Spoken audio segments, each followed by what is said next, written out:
Go. 6 matches into the BCCI Cricket World Cup, co-hosted with the ICC, sponsored by the Shahs, we are seeing something extraordinary. By that, I mean we're seeing something quite remarkable, but for what expectations we had, does seem extraordinary. India have won 6 out of 6. We have seen this before. In 2015, we had won 6 out of 6 with an eerily similar net run rate, which is something we did not talk about on this podcast as it is irrelevant until we lose one game, after which we are allowed to talk of the Kohli 97. And in 2019 too, 6 out of 7 and no result. There has been outstanding spin bowling, great fast bowling, and some pretty great batting too, especially from our captain Rohit Sharma, formerly known as Nohit Sharma, who's functioning at different realms of batting, disconnected from juvenile things like pitch and dew. There is also a lot to celebrate as well, as England, who are the worst team in cricket history to have 2 World Cups in hand, are doing their level best to show Pakistan how clinical being shit can be, and that Pakistan, by showing occasional signs of brilliance, are doing injustice to the concept of being garbage at a national sport.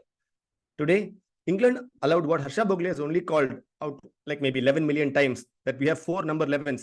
They managed to add over 50 runs to a total. And what those same magnificent bowlers did not realize is that even that score they walked into was 50 runs too much, as they took the English batsmen and proceeded to wipe the floor of an LSD-charged cricket ground in Pune with Saitrans Jaiho visuals halfway through an innings. Joining me on this legendary panel are some very dangerous people. Not anybody else, but poorly performing cricketers. If words could make you rethink your profession, please hire the following folks to write your Sunday cricket editorials. First up, the man who could tell you the complete architectural make, physics, and rotating pulley angles, including the amount of cement used in a light roller. The calculator-wielding Leo fan, who has worshipped every part of this World Cup with utmost austerity, while closely tracking semi-final chances of teams that are already boarding the flight to go back home. Say hello to Samir Mohan. Hey, hi, folks. Pleasure. Yeah, also it was Lucknow, not Pune. Lucknow. So sorry. Too much. See, this is what happens. The side trans got to me. And in the blue corner, the man who truly bleeds blue. By that, I mean he will know many days before itself that he is going to bleed blue. He is considered the cricketing Nostradamus, the man who has made some bold predictions, some so accurate that it didn't even matter that they were made well after the event had already happened. But he's sharp, he forgives no mistakes, and he's our in-house forecaster, Sandeep Lanjawar. Say hello, my friend. Thanks, Murli. I would like to counter that, but not now. Later. This is a setup because we have a lot to discuss in terms of the predictions itself, right? Everybody's predictions got blown out of the water, but we're going to talk about that. We did have a third guest until 5 minutes ago, but the third guest changed their mind. I know at the result of some beverages. So we are continuing as a 3-member panel today. There is a lot to discuss, but first I want to start with the prediction aspect of it. Who is probably in 95, if not 100% of everybody's semi-final force, pretty much are knocked out today. Sandeep, what are your thoughts on what's going through in England? Oh man, I feel really bad for England. I think... you feel bad for England? Really? I feel bad for them because initially they started with a long batting lineup. Somehow they were not able to play well. Then they tried to strengthen their bowling lineup against South Africa and got hit for 399. Then they again went back to their batters, all-rounders, bringing back Livingston against Sri Lanka and got out for 150 odd. I mean, nothing is working for them. Today again, I mean, they bowled really well in the first inning. Then it could have been their day, but again, their batting lineup failed. So I don't know what is going on. Probably they are still sunbathing in the 2019 World Cup final event, or in the Ashes, yeah. Still believing that they won the Ashes, but probably they are. I mean, imagine I was just saying on the group. I didn't know this. I read an article that the first 7 teams in Pakistan from this World Cup standing will be taken into consideration for Champions Trophy 2025. And imagine England is at the bottom of the table. I mean, we won't have England in the Champions Trophy 2025. It could be a situation, man. This is worse. And Netherlands could be in, just sneakily. Yeah, Netherlands can be in. And West Indies, Ireland, these countries are already out of Champions Trophy. They don't get a chance at all. And England, it seems England and rightfully Bangladesh. I think we all share that hatred for Bangladesh, but Bangladesh will not be there. But England is a shocking. It's a shocking team right now. Man, this seems so sad. It's like, you remember, nobody knew that they would be measured on boundary count until literally the second last ball. It feels so ironic that literally until the last day they were going to get knocked out. They didn't know the knockout will remain for 2 more years. That the knockout is out of a knockout, not out of this World Cup, man. It was a delayed blow that they are getting. I don't know if it's true. I saw that somebody said that Matthew Mott himself found out only like half an hour before. But if it is true, oh, we have a panelist. We have a panelist. Midway through this conversation, somebody very gloriously walked in like Gill into a rising cover drive.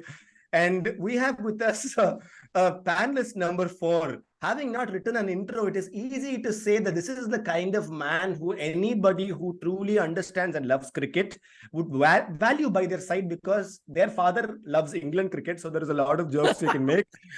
And they themselves love Indian cricket like in their blood, to the point they're super critical of anything that goes wrong. And the kind of value they bring to journalistic integrity is that they normally should walk around with what I would call as a bandobast.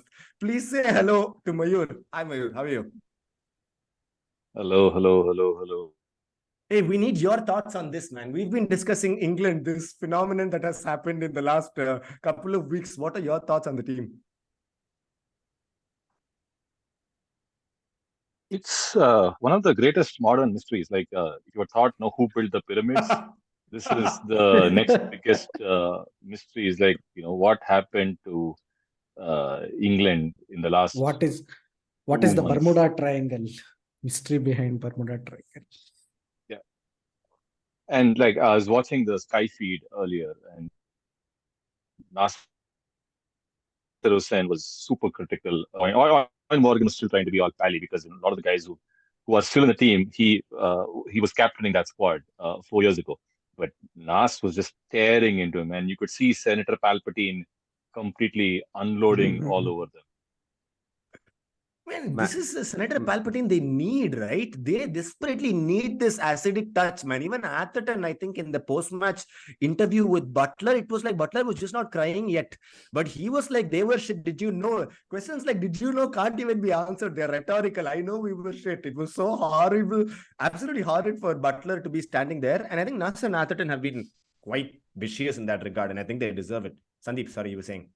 No, I was just saying that Max was talking about pyramids and the mystery behind it. I think this is more of a Taj Mahal where, they won T20 and ODI World Cup, and someone cut off the hands. And now they don't know what to do. Dark joke. Well played, Dark joke. Sandy. Well played. Amazing. Well done, man. I really love it. Well done. And there is, it's not just in terms of what could be on paper, right? Because on paper, they still look like the strongest team and they weren't performing so badly. Yeah, Nasser keeps highlighting that they haven't played as many ODIs, but there was another of these post-match interviews where he says, it's not like the others have played tons of ODIs either. Oh, we have a 5th panelist.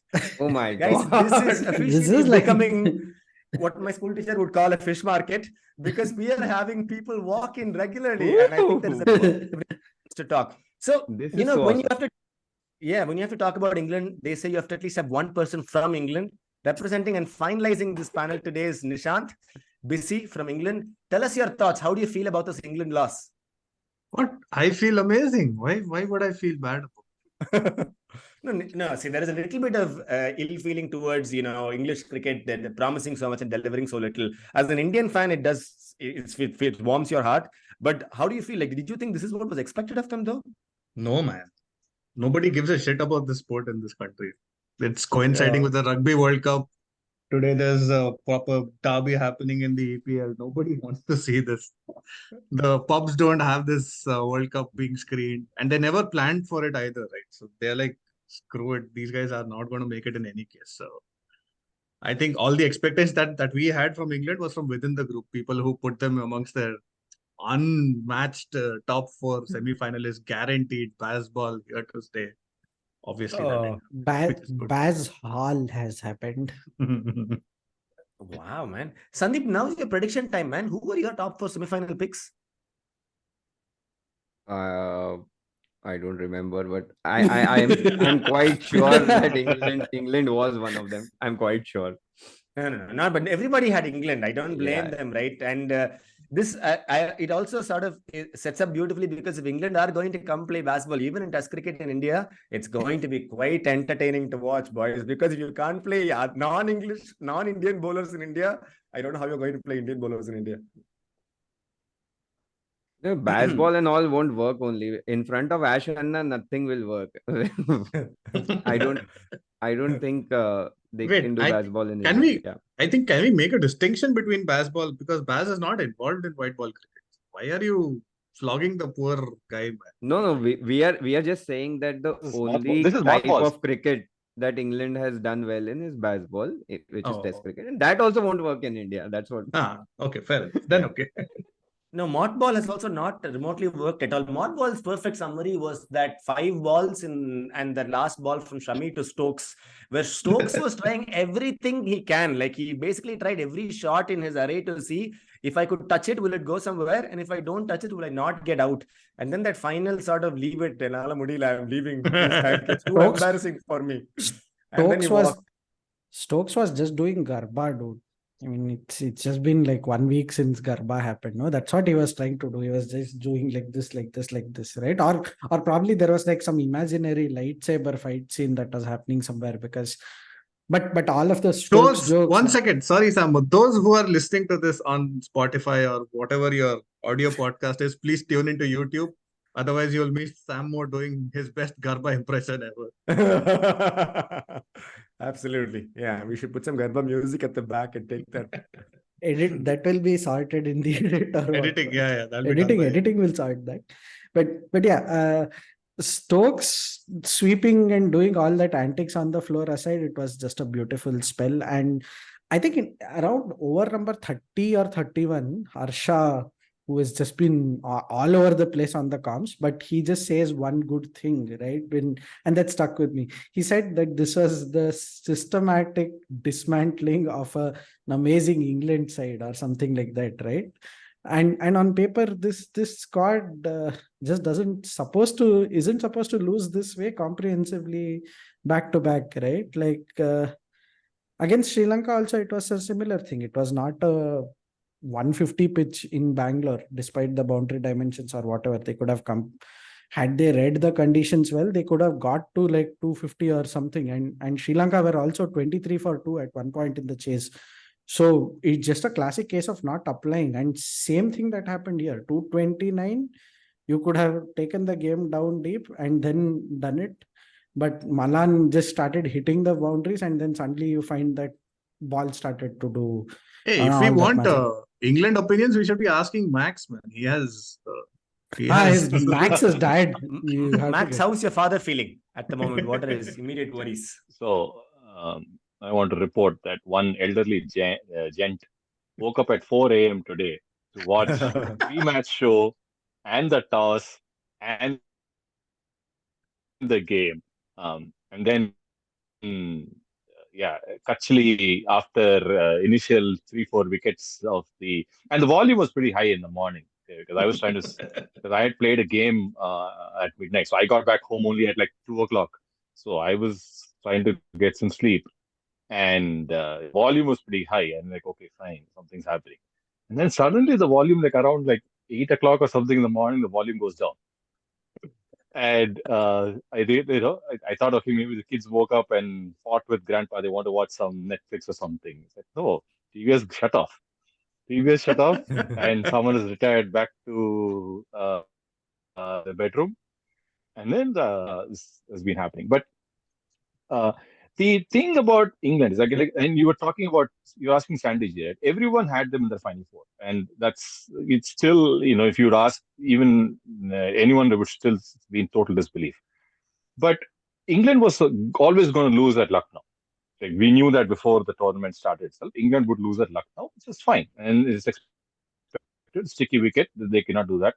The ones that are shocking are the losses at venues that were not these sticky wickets, which are more batter-friendly flat decks, because the 2019 World Cup or all of this Ashes baseball and all has been come on a flat deck. We will hit through the line. We will bat up to 9, and that's the way we roll.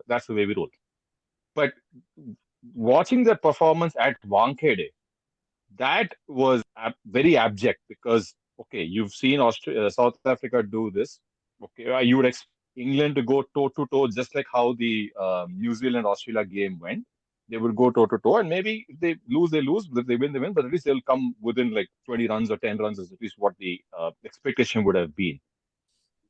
But that surrender to Rabada, Kodzi, Ngidi, and all was very, very bad, right? And that's where I think England has been missing. Losing this game or losing the game against Afghanistan, those I can see. We can at least kind of tell why it happened. Okay, these guys want to hit through the line, they want to play off the front foot, and it's not part of how they go about the thing, which is still not an excuse, but you can at least make some sense out of it. Losing on flatter deck without even being in the con is inexplicable, which is why I was trying to bring the whole pyramid reference thing. There has to be some aliens or someone involved in this. So there has to be some mind mend that is happening, or some alien parasite that is eating up at people's brains, and how to explain any of this. No, for me, but Murli, just to bring our very close friend Cart, England were वहाँ खड़े नहीं वहाँ बैठ नहीं सकते. That is what happened to them. England, I agree with the whole flat deck versus some sticky wickets and struggling to play. It's not like England have just it's India spinners paradise, dust bowl, all that garbage. If they had gotten out to spinners, I'll give it to them. They went to Chinnaswamy and got out to Lahiru Kumara, man. Lahiru Kumara did not know he was supposed to take wickets.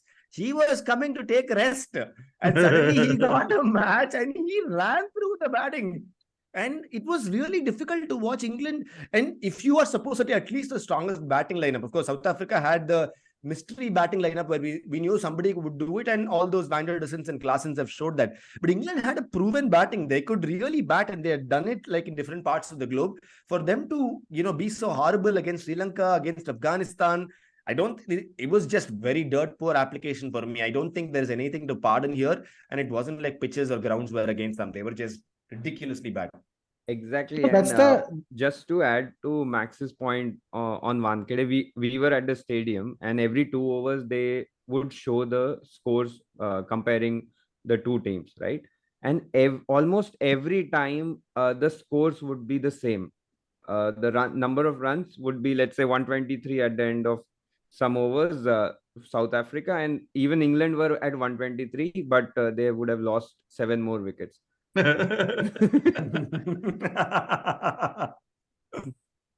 It's good, man.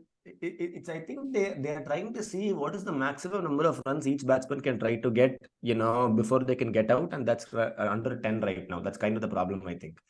Their approach seems fair. It's just they don't have the skill to be able to meet and get runs with it. Not worked But out. again, I think personal they is have not the skill. Yeah. Yeah. No, but they have the skill. Come on. Like, are you telling me Joe Root and Bairstow, all of these guys who play in India, right? Bairstow plays the IPL in India. Butler plays the IPL in India. Joe Root, not so much at least. But Joe Root is a generational player.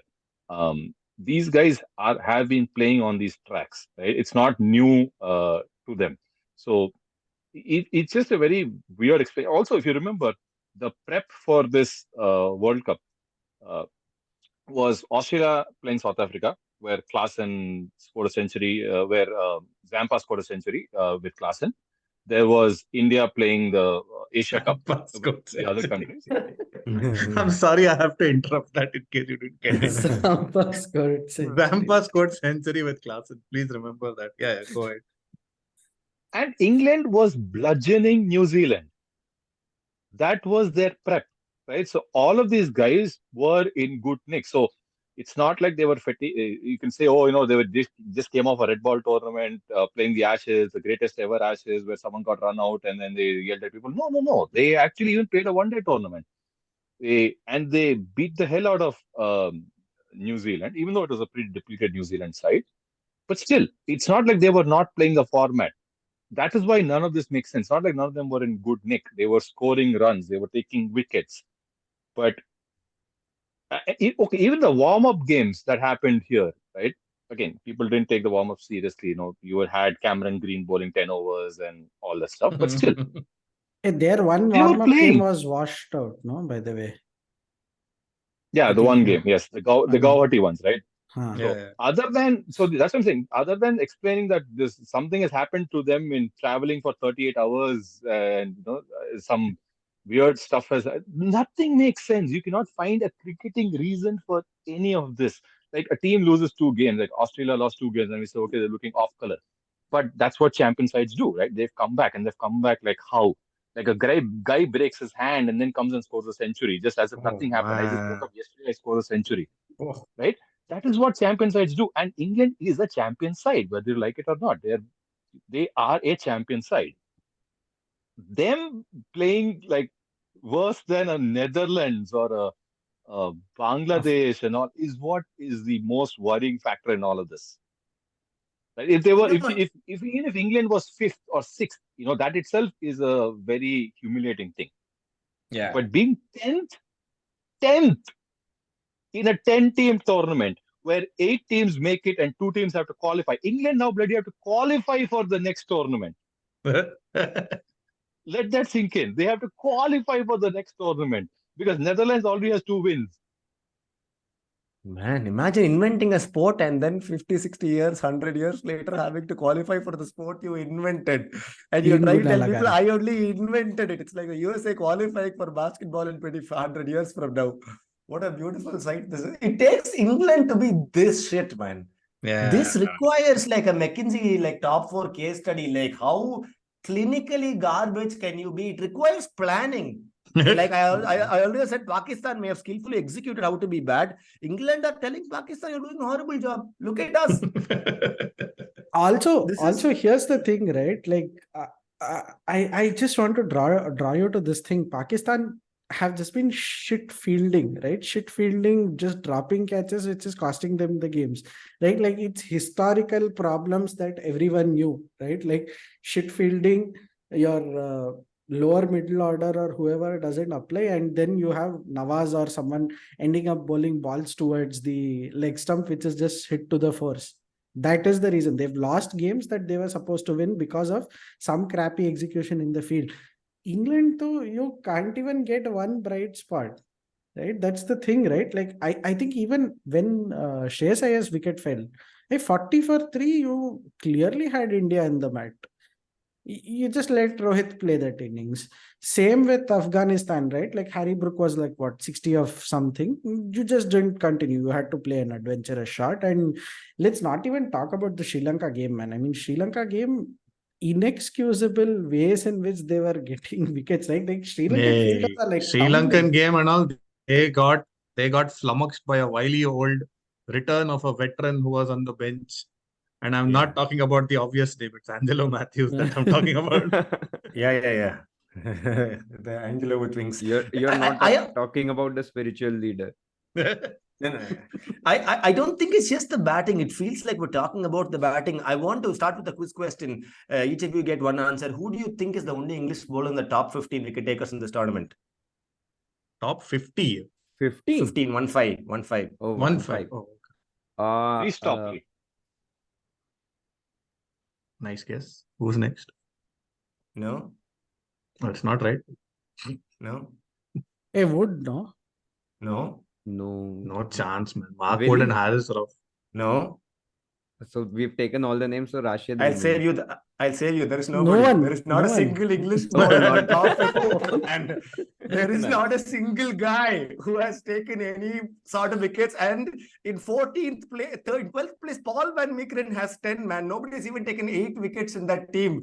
England have bowled so horribly. I mean, we knew they brought an ordinary spin attack. I understand. They got Moeen Ali, who was sleeping, Adil Rashid, who didn't know what he was doing. And I understand that it is not like they're going to spin their way through the tournament. But this kind of a horrible display I have not seen. Like, this was ridiculous. And that's kind of the reason why they're losing games. There's nobody who's bowled them to anything Today was actually the first time Correct, there was yeah. some semblance of a good display of bowling. And for some reason, somebody injected cocaine into the bottom four in the Indian batting lineup. I don't know what happened there. They walked out and said, I want to try and meet back with ball. This has not happened before, but today they decided. And some solid blows, man, sneaking us to 225, 230. And that itself was like pretty sizable. And then, of course, bowling masterclass, which we should spend some time on. Oh, Indian yeah. bowlers. Yeah. I think England aren't fighting the opposition. I think Bairstow is still fighting the Indigo employees in aerospace. And One second. On Bairstow also, why does that news about his book or whatever that interview was about the Ashes stumping / run out have to come out in the middle of this tournament? To me, it makes zero sense. Like, why would you're getting hammered. You're getting hammered by the likes of teams that you shouldn't get hammered by. But you choose to go ahead and release all this random posturing about a subject which everybody in the world has moved on ahead from, right in the middle of a high pressure tournament, which you are supposedly the attacking champions who are defending. I don't even know how Hey, odd that they're not defending anything, dude. Let's be clear about that. They're not defending anything. They're just here to come do like some sightseeing or whatever and do like Bharat Darshan, right? Like in Indigo Cattle Class. That's all. Josh Butler said no, we are not defending anything. So I think suits them No. well. Guys, Sorry, Sandy. Go on. guys, you've all grown up in the 90s, just like me, right? So this is probably something you might be able to relate to. So if you go to like your grandma's house or in your house, there'll be this big Godrej almiras, like big sturdy Godrej almiras. Yeah. And then if you do this annual cleaning during Diwali and all that, you're trying to take everything off and all that. At the very corner of every rack, you will find two things. You will find they are called mothballs. Naphthalene balls. Naphthalene. Naphthalene yeah. mothballs. That at the very corner, the end of that's the last thing that comes out. And again, that's the first thing that goes back in when you put things back for after cleaning and it's part of this whole Diwali thing. That is what England is in this World Cup. They are the end of it, and they have mothballed their way throughout this tournament. Nice setup. That is what England. Deep, Oh, man. God. Deep Oh. mothballing philosophy, Oh. man. And I can see why. Smart. Yeah. It's quite sad though to watch. But I know I'm taking the hard call to move past this sorrow story that England is. Talk a little bit about this magnificent growth story that Indian fast bowling is. The beauty that Indian spin bowling is as well. Like, I did not even think that the spin bowlers could match up to what the pace bowlers started with. But maybe, I know Shami was a star today. But for me, what started this beauty was Bumrah. What about that one over, man? That magnificent over with 2 wickets. What are your thoughts on that? Anybody? Sandy ji, kya baat hai? I think we were discussing they were hunting in packs. I mean, the spell both of them bowled in those 4-5 overs. We were talking about Stokes and he was doing Garba, Sam Moore said. But if you look at the deliveries, the first 4 deliveries actually left him. So he was looking for that kind of outswinger to left-handed, and the next ball comes right into the stumps. I mean, he was trying to hit it across, I think, a point or somewhere, and he didn't know where the ball was moving. He was, I think, 10 balls he had played, he had not scored a run. Brilliant bowling today. I mean, I feel so happy seeing this bowling attack, and they don't have a respite because Kuldeep comes in and spins the ball like he does, and Jadeja is bowling well. Amazing. I think today Siraj had a really bad day with bowling and fielding. Yeah. And with batting also, he didn't contribute much because he didn't come to bat, but we can blame him for that. Oh, But okay. what a pack we have. I mean, and they are relentless, right? They don't give up that easy. I mean, 229 is not a big score, and against that England batting lineup, which has like 10 batters, so to say, these guys keep hitting them, don't give up easily. Amazing line and length. I was But really happy to see I that. mean, and just to add to that, look at the solidity in this bowling lineup. I think around over 6 or 7, they panned towards somewhere around the covers, showing the tracks of the buggy which had gone around to remove the dew before the inning started. So you could see the tire marks very clearly. Yeah. Two parallel straight lines, right? So there was a plenty of dew, and I'm like, shit, spinning won't happen. Dew, they'll have to Oof. contend with a wet ball will skid on all this. Nothing doing. No excuses. The Kuldeep's transformation for me, I think, is exemplified not so much by his bowling, but how he fields right now on the outfield. He attacks the ball. He's at it, and he was not such an accomplished fielder at all, even maybe a year and a half ago. To me, that is I don't know who should take the credit for it, but I'm just glad that he's figured out that he needs to work on these things, and that makes him a complete and an indispensable cricketer in the white ball setup, because he can actually field and attack the ball confidently and throw it back. And you don't need to necessarily shelter him, right? And keep him somewhere where the ball you estimate won't go. I mean, sometimes our you know, his past experiences in fielding kicks in, and you feel कि अरे क्यों attack कर रहा है भाई, छूट जाएगा ball. But he actually picks up the ball and throws.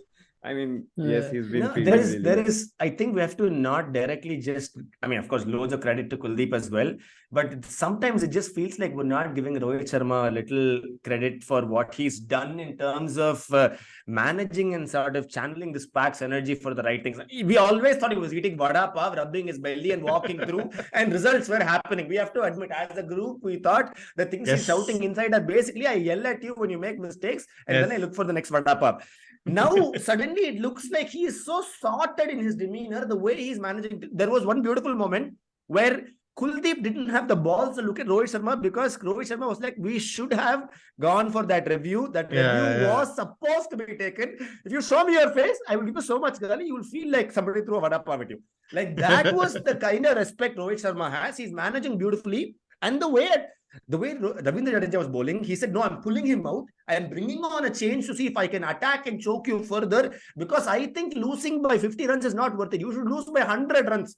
You should go crying. You should go back whinging. That's what is the right term.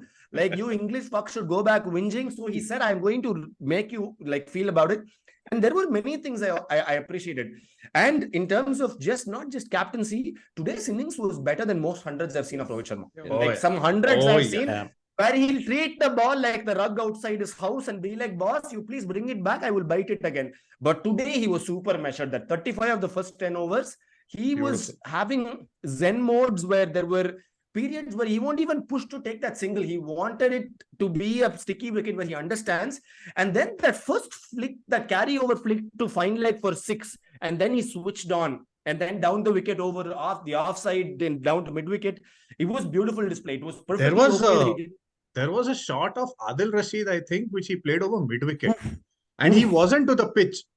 It was like he wasn't to the pitch of the ball, so he couldn't really go all the way. So he's like more chipped it out. And it went for a boundary. It was like amazing adjustment mid-flight. And I think that is the hallmark of where he is as a batter right now. He's like, I will take risks for the team. Done.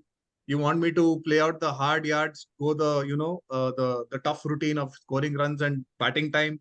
Done. No stress. I will abuse my spinner because he did not go for the review. That is crazy. That is something else. Even that one shot he hit a ground shot to the boundary. Oh, Moeen Ali, around extra cover. Yeah, extra cover, and between extra cover and cover, and there is a long off, but no one could catch it. I mean, too good. And he kind of knew, right, that the pitch would be difficult. So he started aggressively. Then once the wicket started falling, he went back and just took singles, did not take any risk. You could see that he's trying to be cautious. Again, when is this a classic bait and switch, Sandy? Are you headed towards saying unlike certain batsmen who did not do that today? Wait. Before we do that, 39 minutes, 41 minutes and counting, we have to mention the name KL Rahul.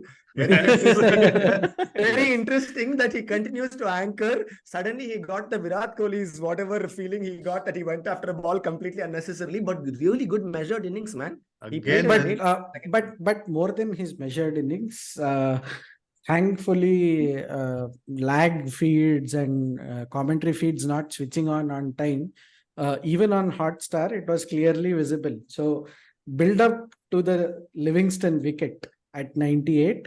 KL Rahul clearly is caught on the stump cam, telling to Kuldeep Yadav, "Thoda piche fek sakta hai, thoda piche fek sakta hai." And eventually, look at the ball, he got him out sweeping to. It was a little bit behind, further shorter in the slot. So KL Rahul, more than his anchoring and whatever, has just been superbly shepherding Kuldeep Yadav, right? Like it's just like that Dhoni era where Dhoni used to say, "Ha, wahan phek sakta hai," or whatever. He is just constantly bellowing that instructions and giving riders to Kuldeep Yadav, right? Like I mean, he also realized at some point that that missed review was his doing. So they eventually did get that, but that's been the other hallmark of KL.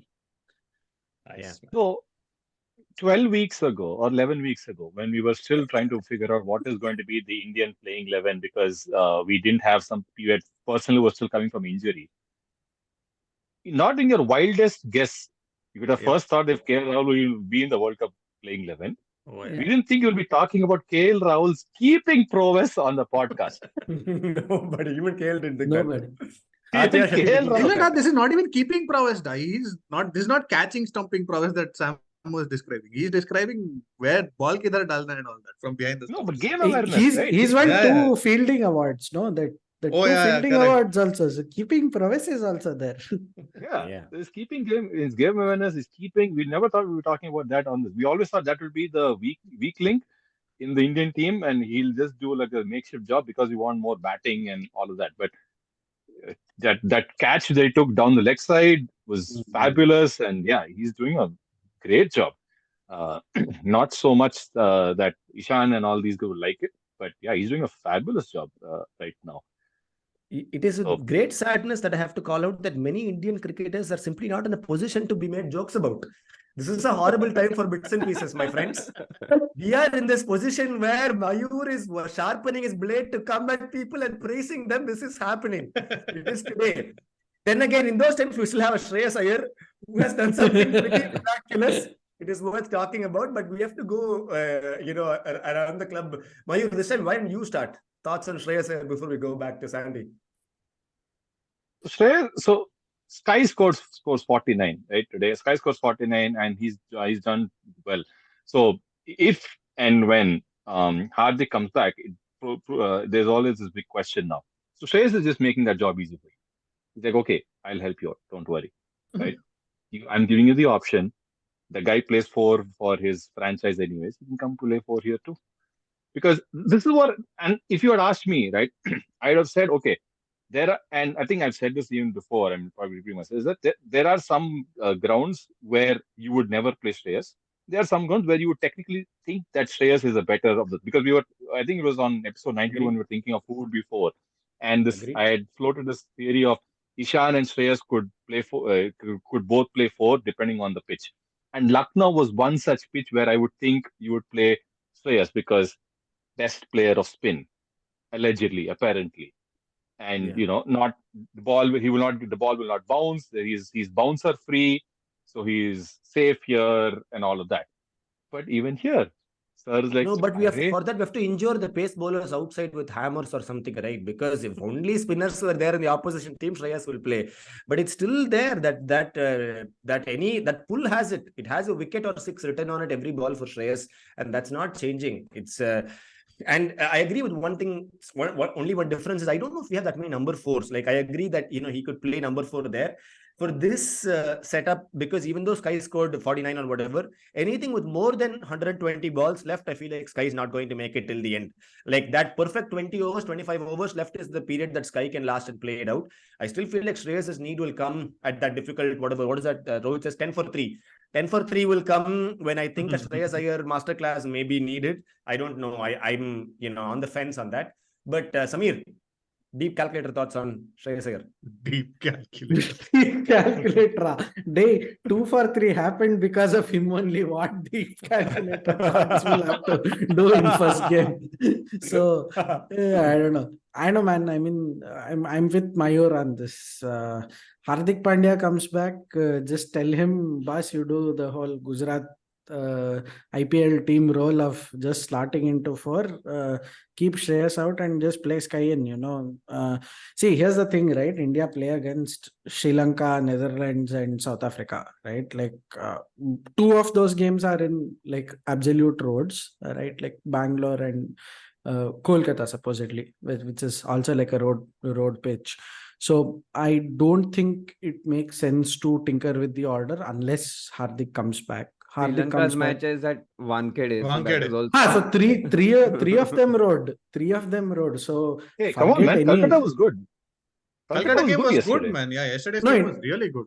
It was good, but it's a pitch where you can still play through the line, despite whatever is there. You can still play through the line. It's a pretty decent track that way, but it's still a road, technically a road, right? So in such situations, how would you? I mean, you have to again do that whole max out what he's doing for Netherlands, right? Pick up the piece of paper, do matchups, and do whatever, right? Like. And remember, here's the beautiful part of it. India now play, I think Sri Lanka, they play in Wankhede. Correct. Netherlands, they play in Bangalore. They play South Africa in Kolkata. Correct. They're through to the semis. At this point, despite any major whatever fuck-ups that are supposed to happen, they're almost through at this point. They were So through to the semis last Sunday. What are you talking now? Guaranteed. Today, had they They were lost, guaranteed then- even then. Huh. Max, Hey. don't question Sam's Calculation. calculations. Yeah. He This sent is emotion immediately. He against sent mathematics. information. Immediately, he would have sent to Ian Ward and all, because the first thing they said on Sky Sports post game is that England is miraculously not out of the World Cup yet, mathematically speaking, of course. Yeah, but Yeah. but that scenario is outlandish. India's scenario is whatever. So they'll continue to play on, decentish pitches even in the semis, right? Depending on if they're playing Pakistan, they play in Eden Gardens, else it's Wankhede or some weird thing like that, right? So likely to be twice at Eden Gardens. So no, Hardik comes back, Shreyas goes. I think it's fairly amply I clear. just want to tell everyone that first of all, this Hardik thing is really puzzling, because first he was out for 1 day. The scans were all okay. He was out for 1 day and probably ready for next match. Then suddenly came the news that he has tore his ligament, and now people, I think BCCI didn't know what to release, so they released he will be out for a couple of matches. Then they released that he will be out for the next 3 matches. I don't think he's coming back, because ligament tear will not. I mean, if they work at him like they did for Bumrah and KL Rahul, he might come back, but ligament tear will take some time. So still, I would agree with Max. See, Shreyas Iyer is definitely making it easy for selectors to move him out. Manjrekar today pointed out that there is no left-hander in the first 6 batters in our lineup. So he's just making sure that there is enough confusion on whom to take. So Ishan Kishan comes in, or who they go in for their favorite Shardul, and Hank would be really happy with that. You're forgetting the greatest all-rounder. Ashna Ashna is It right didn't there. matter. It didn't matter that we didn't have a left-hander when we were scoring runs, man. When that point of time, it looked nice. If suns were going east, west, south, you were fine. We were happy winning. He scored 140, 50 against Pakistan or South Africa or somebody. I can't remember. That time we said Shreyas is coming to form. He's using that time to build up his confidence. The English words and all you used. Now suddenly you are saying Shreyas has to be dropped at the first sign of a short ball. I protest, man. If India has to persist with the same old people with long rope phenomenon or whatever you call it, then I think this man has to be given a few more chances. If you bring Ishan Kishan now, Ishan Kishan fails for 2 matches. What you have are 2 people who have failed for 2 matches each. Instead, you persist with Shreyas Iyer for 2 more matches. He performs 1 match. You have a probably informed Shreyas Iyer going into the semi-final. Play your odds carefully. This is a confidence-based approach. because we're very capable of winning 9 out of 9 and losing the semi-final so badly, we would have forgotten that we won all 9. It's Correct, totally correct. possible for us. We've done this time and time again against Australia, against New Zealand. Everybody said it's impossible for India to lose, and India was like, hold my beer. Now I don't want us to go back to the same spot, man. Busy, but what are your thoughts? Shreyas Iyer, in or out? Shreyas Iyer is in. He goes nowhere. He just stays. Yeah. And I think he looks in touch. If he was Yeah. scratching around like most of England's batting was, then I would still say, yeah, consider whoever else you want to. I think he looks in good touch. That's my long and short of it, and he'll be fine. He scored the biggest 6, by the way, till Glenn Maxwell hit one into orbit. But otherwise, he's fine. Yeah, I think he can be. Max, you're on mute. Yeah. This is full office call. This one, Max, you're on mute. He was saying no, something. I was saying wait for the Wankhede game. Iyer by Pelega. Correct. Yeah. Home ground. Yeah. No, And Max he and can I are score just runs. saying he's making it easy in case BCCI decides to remove him, but I don't think we should Hey. remove him. And he's in not- full scripting. BCCI and all is Pura not script. involved, man. They're Sorry, busy making selector. light and sound show is going on right now in every Yeah. stadium. They are a different high, man. They're passing around LSP and they're telling all the other batsmen, you can't see the ball because you can't see anything. That's how it's a different league. Dude, they're not passing LSD. They're saying that we will give you free Kindly mineral water at the stadium, and then they're Without putting cup. tweet about it without cup. Without especially cup. Today. They give it without cup today. So glorious shout out to. So what do they give the whatever. water and straight into the hands? Yeah, you're supposed to have it like this. Tirtham or Beautiful. whatever, no? It's because you're at the temple of cricket or whatever. Yeah, having diced this India-England game to a certain degree, I do want to understand, right? I think we have two certainties in New Zealand and South Africa, because I think the way they're playing, again, surprises are possible. Again, there are some people who want New Zealand to lose everything, and that has nothing to do with anybody on this podcast. But that being said, The person editing the podcast, by the way. yes, and chances are he will edit this part out and be like, no, New Zealand deserves to lose anyway. But truth be told, right, that fourth spot, you think Australia sealed it? Because if you remember, again, 2 weeks ago, like Mayur says, if you rewind the clock, Australia had lost 2 and 2, were at the bottom of the table, and everybody was sharing one Instagram meme each about that beauty. And now Australia may play semi-final, and mostly against us if we lose one more. What are your thoughts? But Straya in World Cups is a different beast, right? Like, I mean, you've seen that time and again. That 2 losses was just an aberration, right? Like, I think at Chennai they just got caught in that brilliant spell of bowling, and then after 2 for 3, they should have actually won that had it not been for that drop catch, right? That game could have gone elsewhere.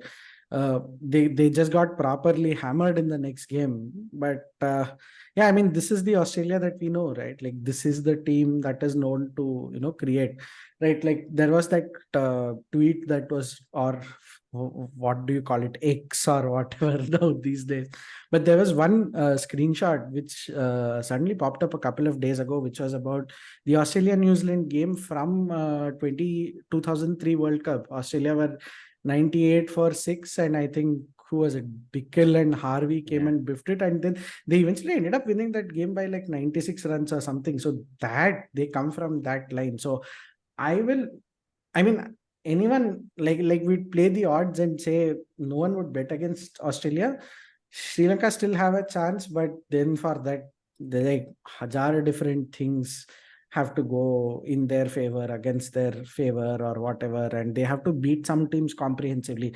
So at this point, unfortunately or fortunately, commiserations probably to Sri Lankan fans and Pakistani fans of this podcast. We may not need a calculator this time, because I think most of the 1 second. Sorry, I have a counter to this Australia shipping that is going on right now. No, wait, Bissy, before you go, before you go, I will not take turns to hit Sam. Okay, one by one. Take turns. Royal Rumble. Alphabetical I order. have no problem with anything that Samo just said, except for one thing where he said X or whatever that thing is called. Mr. premium blue subscriber, Blue tick guy, X or whatever that thing is called, it seems. Please continue. Sorry. Royal Rumble only. Okay, so Australia lost to India, lost to South Africa quite convincingly, both games. Then they sort of semi-smashed Sri Lanka. They obliterated Pakistan, but still, I mean, that was a 60-run margin, but it's okay. I'll give them that. They completely outclassed Netherlands, and they just barely defended 388. I do not think this is a very strong Australia side. But You just have to- Bissy, No, Bissy, they're not. to but your to- point, they have 3 matches. 2 Hmm. of them are with the bottommost teams, England and Okay. Bangladesh. And then the third match is with Afghanistan. So I'm I'm assuming they will get to 14 points eventually. Yeah, Sandy, it's too. They were front loaded. Only Mayur pointed that out in the first episode They were front pre World Cup, that they were very top loaded. What you didn't realize, they are not Whirlpool, they are IFB. They were bottom loaded. They came later and they gave one nice spin. Now they'll win all 14 points they're going to do, and they're going to play against us because chances are we have one loss. One loss is there somewhere, and if that one loss comes in and we go to second place, at that point we can talk about the Virat Kohli 100 also in complete detail, because it will be fun to play Australia in the semi-finals again. But yeah, this is kind of my feeling as well. Sorry, Sandy, go on. I think Max was trying to say something. Max, sorry. No, Max. I wanted to say, Sandy ji, for that brilliant line that you said, Zara phir se kehna. But the thing with Australia is, right, if you look at the top 3 teams, the top 3 teams right now have been bossing with their bowling, right? They've been brilliant with their power play bowling, spin, and all of that. And they've been doing really good with their batting. Australia is right now 4th, just because of their batting. Their bowling is not there yet.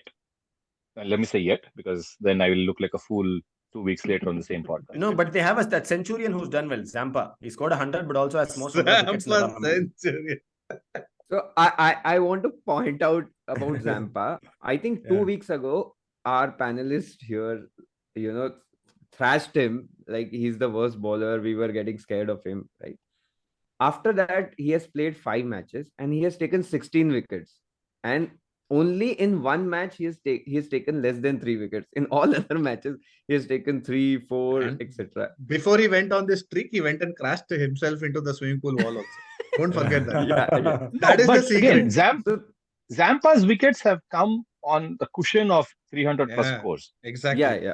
He has been cushioned with a 300 plus score, and then you are trying to hit him out of the. You're trying to get out. He's been bowling well, but if you look at it, his bowling is pretty much the Zampa at Chepauk and the Zampa at Chinnaswamy or the is still the same. If you look at the balls, it's still those fast drifters and all that. Now you are trying to get to 380, 360, 320, then you are trying to you're going to lose wickets to him. Now, when you have to see how he does, but the fact still remains: England, Pakistan, Australia, Sri Lanka still have the 4 weakest spinning attacks in this World Cup. Aryan Dutt and Colin Ackerman are still higher than these 4 guys. So Sri Lanka, debatably, maybe they have chops. Sri Lanka, they have chops. They can say, "Oh, we know spin. We may not do it, but we know." I think that they qualify for. But the other thing, I agree with completely. They're horrible spin attacks, and it's showing. No, Sri Lanka, the other thing also has been that they've used Tikshana more for as a choke bowler, right? Like that's what happened in the previous game. Like Tikshana, you call Tikshana a joke bowler? Choke they'll throw you out of Chennai. Be careful. Auction is happening in December. Be careful. 1 for 21 of 8.5, and that last wicket was a tail end wicket when he should have got more. So it was actually happening in such a way that against England, right? Like Lahiro Kumara, everyone, they could not play against Tikshana. That's why they were going against the others. That's also, and not. They've also been held by some rub of the green, right? Like, I mean, for what it's worth, right? Like, so yeah, I agree with the fact that Sri Lanka has debatable spin bowling, but yeah, I mean, man, I don't think you can write off Australia, dude. There is something about that team. Yeah. Nobody's I writing don't off think we're writing off. Australia. I'm not writing off Yeah. Australia. I am actually somewhat going towards my very good friend Tony Sebastian's quote right now and saying, how many fit people does the New Zealand team have right now? True. True. Good question. Because Lockie Ferguson also, I Gone. think, in the last game was He's carrying an done. injury. Yeah. He just barely came out to bat because it was just the last ball, right? So Lockie Ferguson is gone. Southee is still not there. Williamson is shaking hands with Dalai Lama with a broken hand. Uh, do they have? And then they brought Jimmy Neesham. I think that is the 11. They don't have anyone to run drinks also for them now. Yeah. Kane is running drinks on the field. Yeah. Can So- Kane run? Yeah. Okay. He's broken knee also or something, I think, right? I don't know. And he's recovered from that and then fractured thumb. That was Amazing. in the IPL, no? Is Yeah. Yeah. basically the So different that is why I chakras think of New his Zealand, body. New Zealand is in a very precarious situation. Australia, because like I said, they'll still probably maybe even jump to third or something. But New Zealand, I don't see them losing all their games. But yeah, New Zealand is somewhat precarious. So if they cannot put 11 bodies on the field, they will probably lose more Forfeit. But games the, than. but the script seems very legit. Then it seems like it's in India, Australia, New Zealand, South Africa. Then it's good. Only Grant Elliott is missing. It seems like it's pretty much the same thing, right? Ayyo, But Tetra. here, but here's the thing, right? New Zealand has the inverse problem of Australia. No, they are like bottom loaded now. They play Sri Lanka, Pakistan, and Pakistan, South South Africa. Africa. Yeah. Yeah, Pakistan they'll still on the- finish third for sure because they have such a high net run rate. Let's say worst case scenario, even if they say win one game out of the remaining three, they'll have to win that convincingly. As Or per the they- panelists of the pavilion, Pakistan's problems stem from independence and all that. They've gone all the way to 1947. They haven't left any decade out. They were PG, like, forget politician. boss, forget leaving the decade. Okay, I want to take this opportunity to point out one absolute bugbear that was Go for also it. pointed out to me by someone who was sitting behind me in the Pakistan-Afghanistan game. For every ball that was fielded in the Afghanistan batting innings, in the infield, outfield, wherever, even if it was inside the Madras pavilion, Pakistani fielders made it an effort to hit the stumps. Every single ball. And in that process, they have ended up giving at least 5 runs in overthrows. They overrun every single ball, right? And this is despite probably Salman Aga and a couple of other players having fielding drills in between the innings. Pakistan's only problem is that they do not know how to field. Unfortunate truth, right? along with knowing how to bowl and bat also. I don't think they have known any Yeah. of these things. They It's- definitely it's- don't know how to captain. So I'll They don't know add how to that also. captain also. Definitely don't know how Yeah. to captain. There are too many gaps in this. They don't know how to pick 11.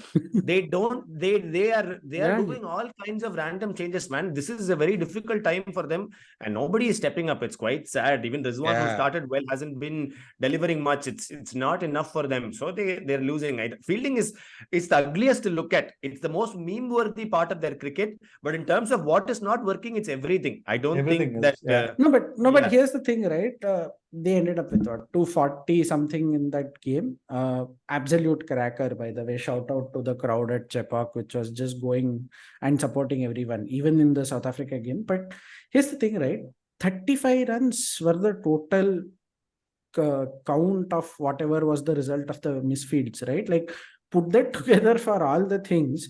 If you take that 35 and extrapolate and make it like 5 or 10, they were like close games. Could have been close games. So that is the reason why I want to specifically point out fieldings, right? Like, you at least, boss, you're in the infield. You know that the batsman is not moving away or he has taken a comfortable single. What is your insect in your bum that you have to go attempt a throw? You are like bloody Ravindra Jadeja or what? What is the insect in your bum or the needle in your banana? That is Banana, not- yeah.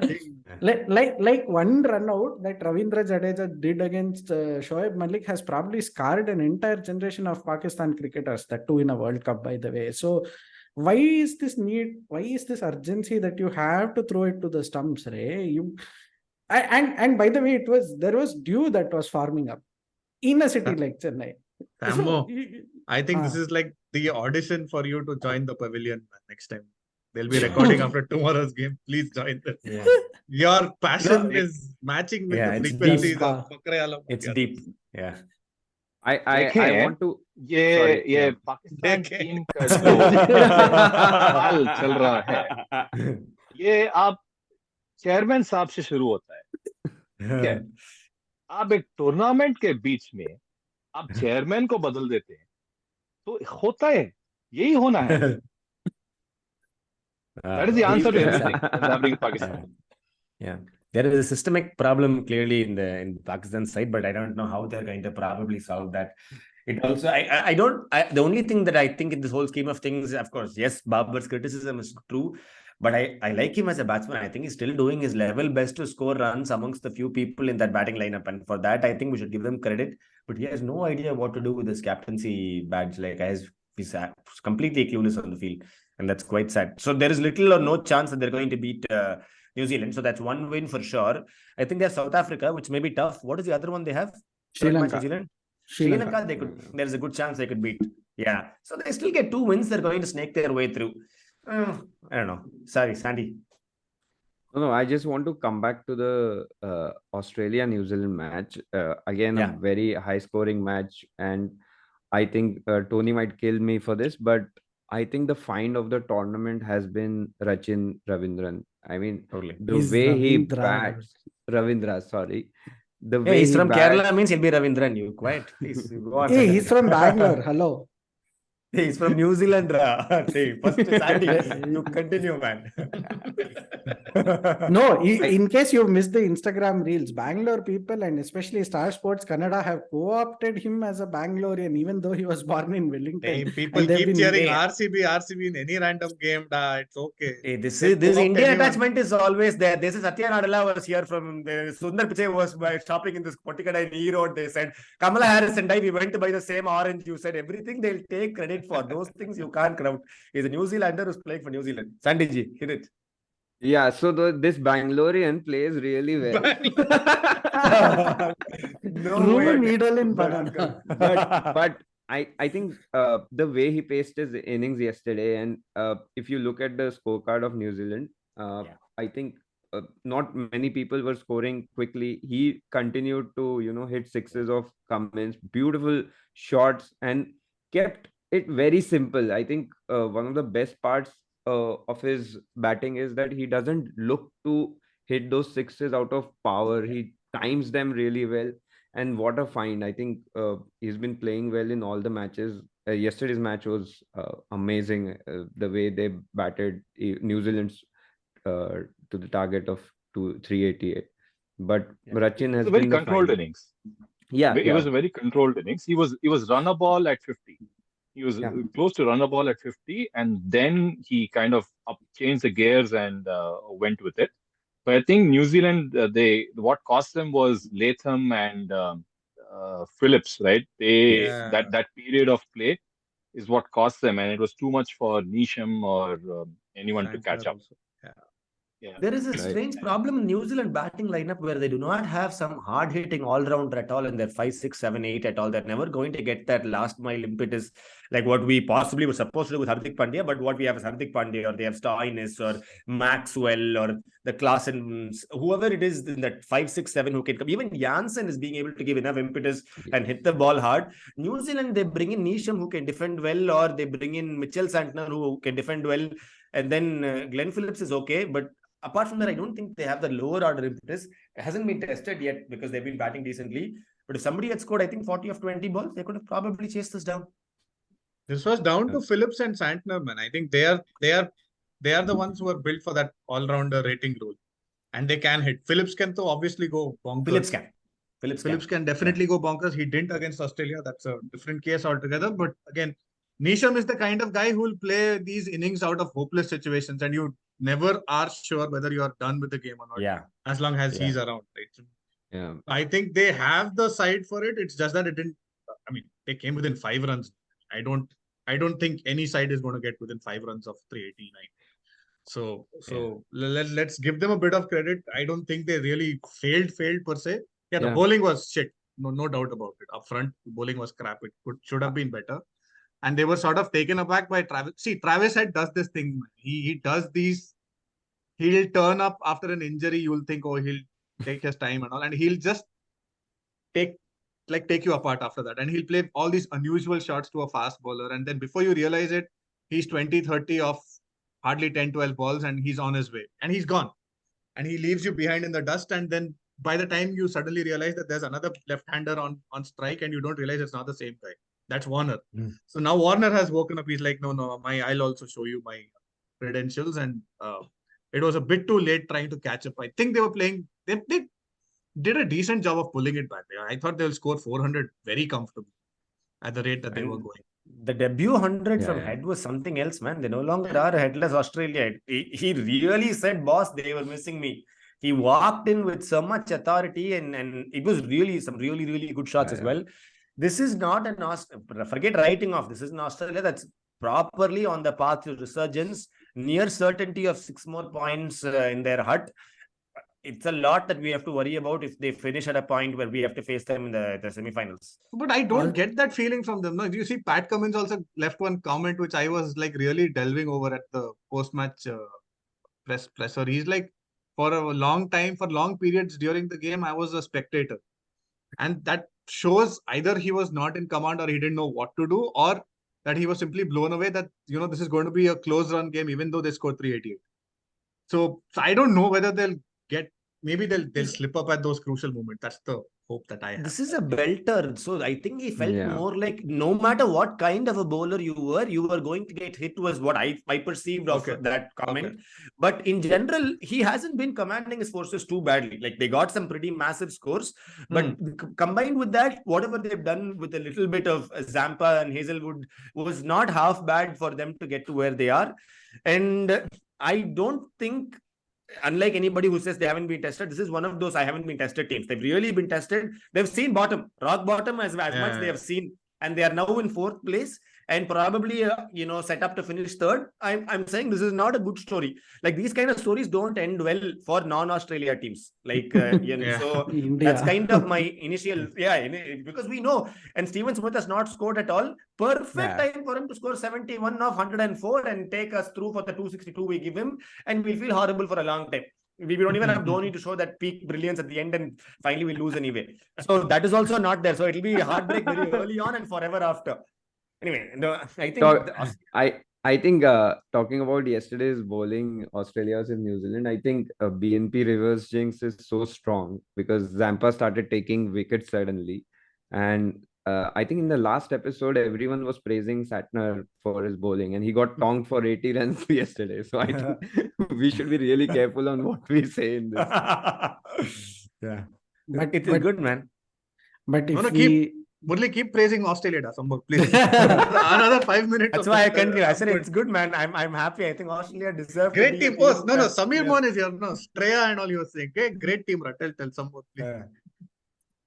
No, but one team, Sandy ji, sorry. But one team that actually deserves praise is the Netherlands team, right? Like, I mean, given their resource, how they turned up yesterday against Bangladesh. I mean, like, that Bangladesh team is another cesspool of politics, or God knows what is happening. I mean, but this is a team that actually, I remember 3 weeks ago, turned up and said we need net bowlers, and someone I think who used to deliver on Swiggy or Zomato turned up to bowl Uber for Eats. Them in the nets. Uber Eats, to be specific. No, Paul Van Meekeren was Uber Eats, but when they advertised that we need net bowlers at Alu, it was the only pick.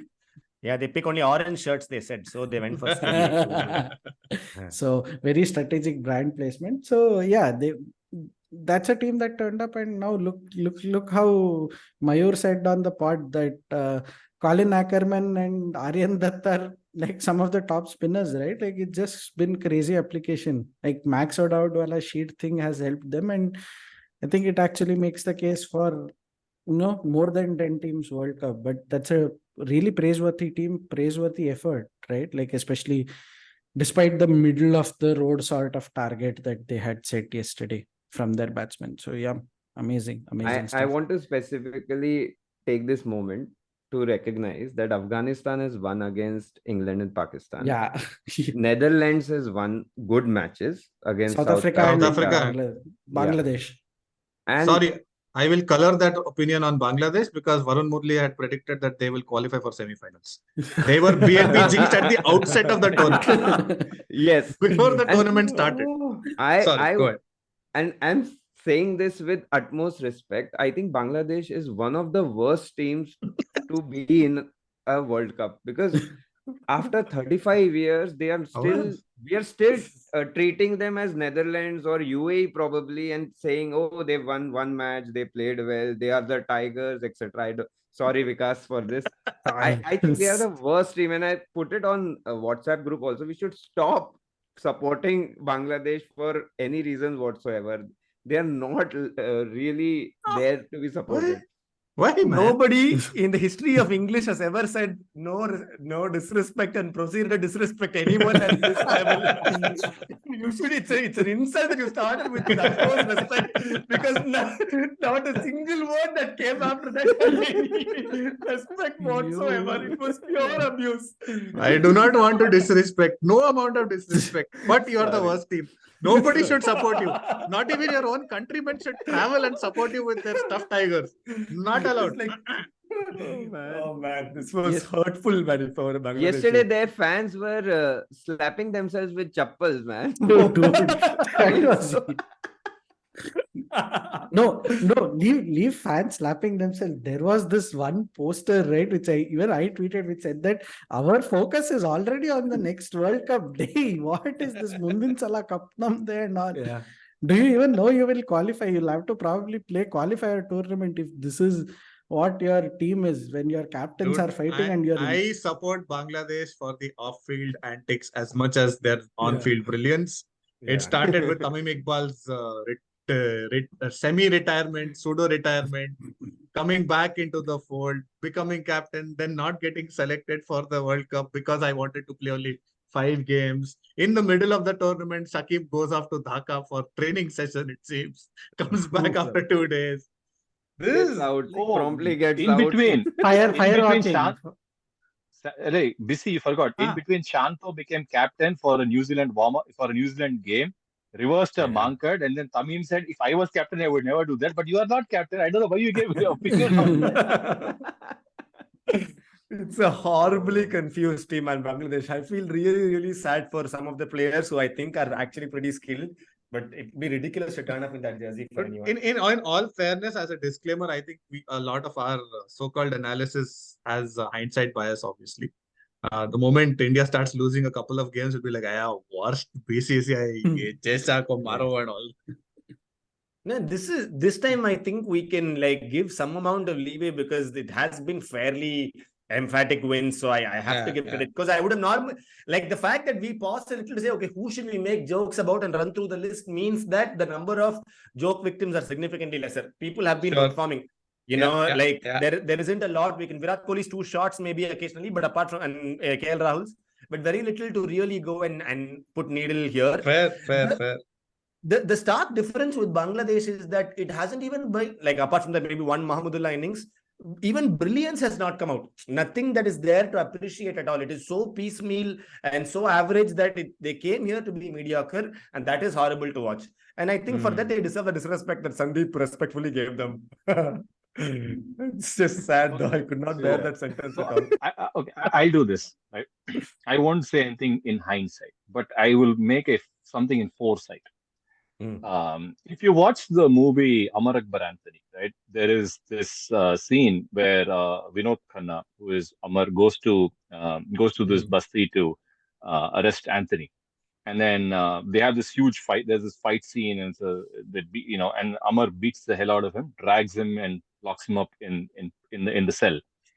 And then after some time, Anthony wakes up and he finds himself in prison, and he goes and tells Vinod Khanna, who is Amar, is there, say, तुम हमको बहुत मारा लेकिन अपन तुमको दोइच मारा लेकिन solid मारा ना, is what he said.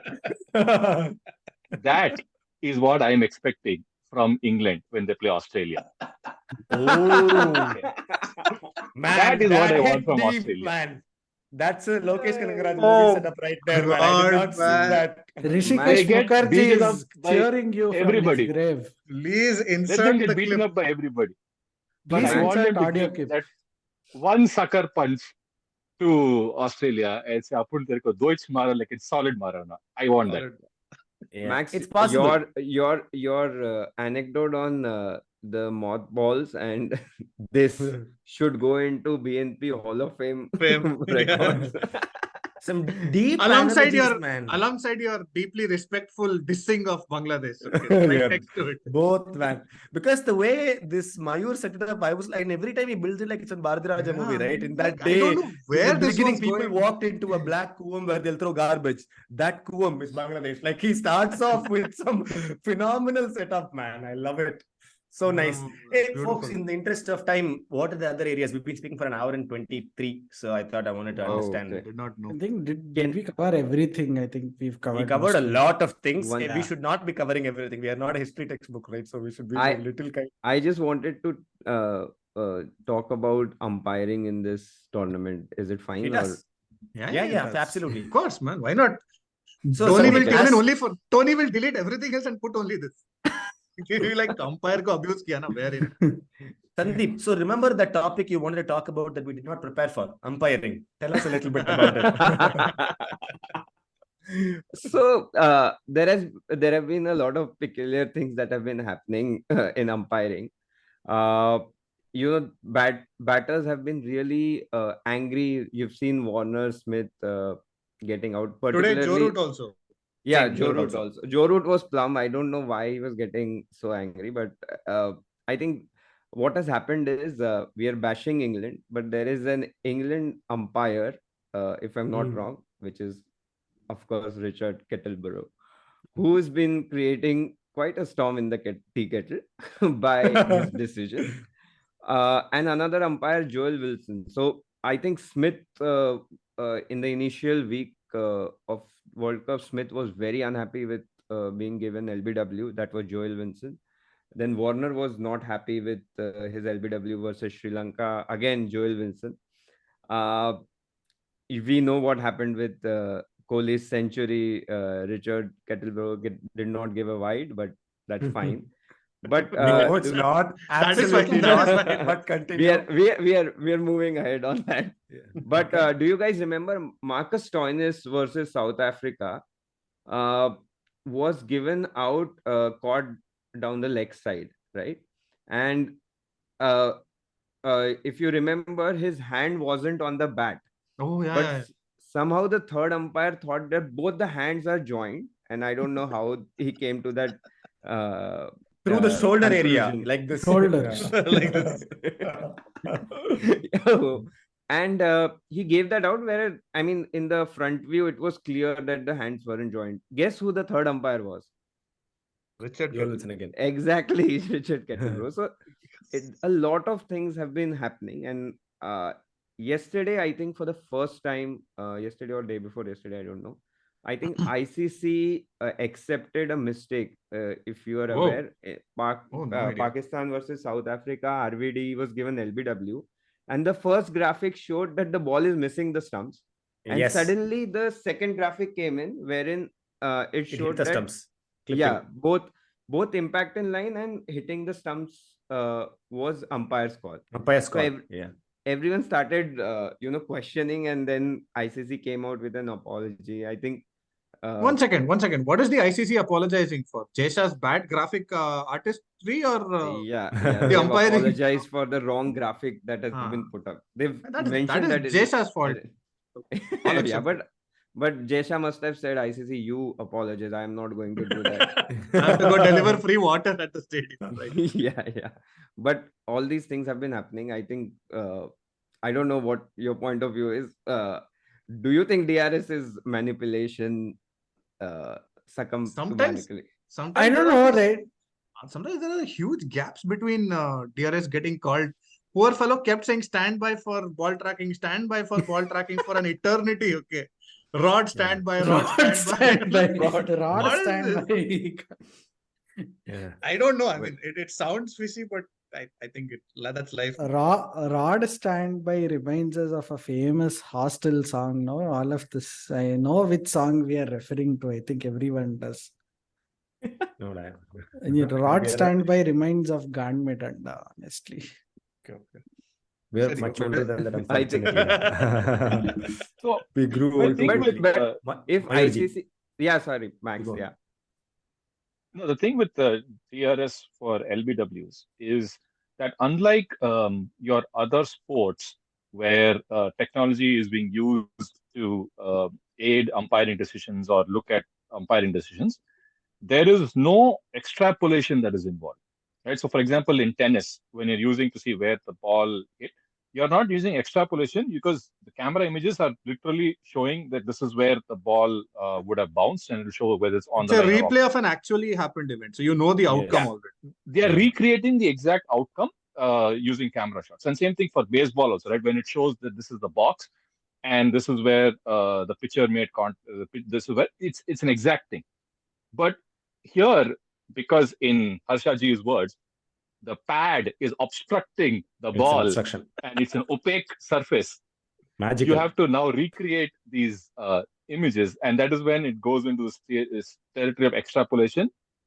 And that and to compensate for that, there are these things where saying, okay, the error rate is so much, and because of the error rate, we have umpires call and all that. And again, we are never going to get past it because again, the bat is the feet, the legs, and are obstructing the ball, so you truly never know how it Yeah. is going to go. So you just have to, you decide to live with it, and you live with it. That's it. The only thing is, it is better than someone, Steve Buckner, just saying, yeah, this is out, versus okay, now you have somewhat better way to still say you can still give a howler, but with some degree of conviction versus how it was earlier. But it's never going to be like how you have it in tennis or even golf, right? Where you show how the ball went. Those are actual events that have happened. They're not recreating or extrapolating something that could have happened. And I think To me- some of this also will become better once we as fans start reacting rationally to the decisions. Like if India is batting and you get a umpire's call on DRS, we are like, oh, that is an umpire's howler. It's not. He's gotten it right almost as much as he possibly could, but some decisions which are not so obvious, like this wide not being given, is something that I would want to criticize. But I really don't have a problem with umpire's call on DRS and all that. I think it's fine. fans and players. Oh, you know the way Warner reacted. I think Yeah, he wanted but stats brilliant. on- No, but see, brilliant point there. I have to highlight this a lot, which is that this should not have been given out on field is a very common sentence people keep using as a defense to something that's clipping. The bloody technology said it is hitting the stumps. Not enough, so the guy got a reprieve. The umpire is not wrong. If it said it was hitting the boundary rope, then you can say he was horribly wrong. If it's hitting any part of the stumps, the umpire is not blind. So you have to be kind. You can't say, see, he's also a human being looking through eyes, and I don't think in any way trying to, what the third umpire does, right? Especially this sentence that Harsha uses, was a brave decision. That I despise. Third umpire saw something objectively and made a decision. There is no bravery there. He's not Jhansi Ki Rani fighting a war. He gave and went back to eating his sandwich. Relax. Like this part, I can't understand, Harsha. But apart from that, the decisions on field, there is a lot of human error, and especially on umpire's call, I would think the credit should go to the umpire for getting a 50% right. No batsman can give. And for Joe Root, right? Joe Root was not an umpiring horror. That idiot did not appeal in the beginning because he didn't think it hit his bat. He saw the review and thought, oh, there is some sound coming. Maybe it hit my bat. And he went back to his time machine and said, no, it hit my bat. So now I'm feeling bad about it. Those things are horrible English behavior. I don't think it has anything to do with umpire. And I'll add one more bizarre thing which happened during the Sri Lanka and England game. This is a catch of Chris Wokes taken by Samara Vikrama at Gully. And the replay was blurry, man. I don't know how he gave it out. Hassan Raza, he gave it out. None of the replays. That was a brave decision. Because he didn't see anything. You couldn't make out what happened over there. Yeah, no idea what happened. And I didn't think this whole, and then again, another horrible Harsha Bhogle, cameras are everywhere. Then show better replays, man. Yeah. The cameras, like Big Boss has better cameras. If somebody so much snaps their fingers, they're able to notice it. Get better replays where you can see if it's a catch or not. That bit was fine when the ball was moving. So the camera, which was supposed to focus on it, was also moving, and it couldn't have focused. I get that. That's okay. But to give that out was like very bizarre. Like I don't know. Since there is no soft signal, I honestly thought that there will be that decision will be not out. Yeah. Overturned. Yeah, Yeah. it was in favor of the batsman, unfortunately. But yeah, Yeah. but in general, on-field umpiring has not been so horrible. I think it's been pretty okay. Yeah. Also, Any other thoughts? Put into perspective, right? Put into perspective. Name. In a game, you have about 40 to 50 appeals that are made, at least. And if you're getting 2 of them wrong, that's still, not a very bad statistic, Yeah. right? Yeah. You got 2 wrong out of 50 or 40, so it's not a very bad statistic. We focus only on the 2. We don't look at the 38 or the 48 that they got right. That that they didn't even have to refer to and all that. So it's and that's why I think with baseball, right, they have this whole thing. Again, it's not displayed on the big screen like how Warner was asking for it to be displayed on the big screen, but they do. There's a they publish this the day later saying this is the number of correct decisions the referee made, and this is how much they did, and that's what I'm saying. Then when you look into percentages, you say, okay, they got more than 95% of their calls right. There's only a few which were fly balls which they did not call, or there were a few which were not strikes that they called a strike. But the number of ones that they called correctly are correct. So if you do a similar statistic and count the number of the right calls, then it's a moot discussion for an instinct-based call that you're making in real time and the ball is traveling at 140 kilometers per hour.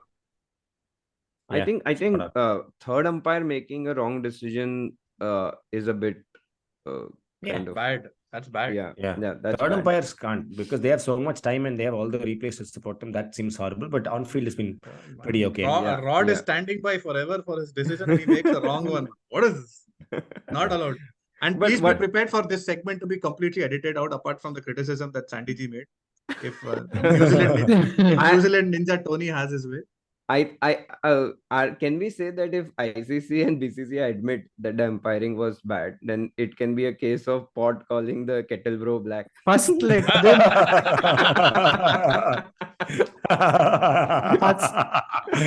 Hats off, man. 10 points.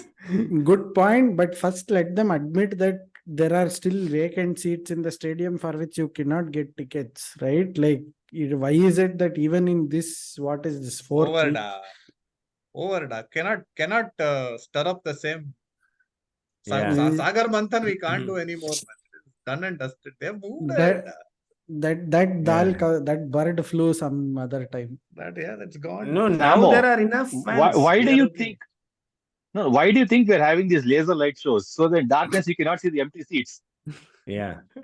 They do these things, by the way, in all these wrestling promotion tapings and all that. They don't focus on the empty seats.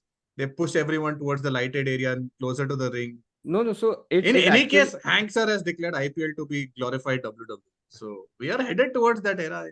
It actually happened with us at Wankhede because we were there from 2 p.m. and the cameraman was taking shots of the spectators. But we called him towards us, but our front row and back row were all empty. So he said, I can't take it. I'll come at 6 p.m. Then he came back at 7:30 and took the shot. Yeah, they have a clear agenda to show the cricket game a certain way. So those things, we cannot argue with. Yeah, definitely.